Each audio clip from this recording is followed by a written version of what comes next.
कांग्रेस प्रदेशाध्यक्ष गोविंद सिंह डोटासरा ने मंत्रियों की जासूसी के आरोप लगाए। कहा, मंत्रियों के स्पेशल असिस्टेंट उनके मन मुताबिक नहीं लगे। मंत्रियों की चल नहीं रही ब्यूरोक्रेसी हावी है। जो ऐसे लगे हैं वो मंत्रियों की जासूसी कर रहे हैं। दिल्ली या ब्यूरोक्रेसी के सुप्रीमो को रिपोर्ट कर रहे हैं कि फाइल आई है, ये फाइल इधर जा रही है, उधर जा रही है।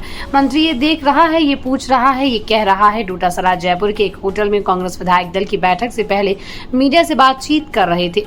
उन्होंने कहा, ये जो प्रजातंत्र का घोर अपमान है, प्रजातंत्र की हत्या है। अपने विभाग का काम करने के लिए मंत्री स्वतंत्र होना चाहिए, लेकिन मंत्री को इस्तीफा के लिए घूम रहे हैं। अब आप देखिए कितनी हास्यास्पद, शर्मनाक और अपमानजनक बात है कि एक मंत्री इस्तीफा देता है, 20-25 दिन गुप्त रखता है, 10 दिन के लगभग हो जाने के बाद भी आज तक साफ नहीं है कि इस्तीफा मंजूर हुआ या नहीं। आज भी पता नहीं है कि वो मंत्री है या नहीं, उसका इस्तीफा स्वीकार हुआ है या नहीं। इससे बड़ी विडंबना क्या हो सकती है।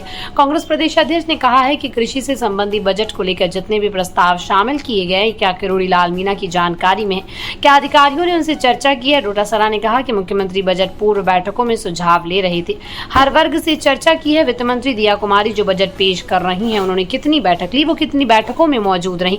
बजट में वित्त मंत्री का विजन आएगा या मुख्यमंत्री का, जिन्होंने सारी बैठकें की, उनका विजन आएगा या वित्त मंत्री का।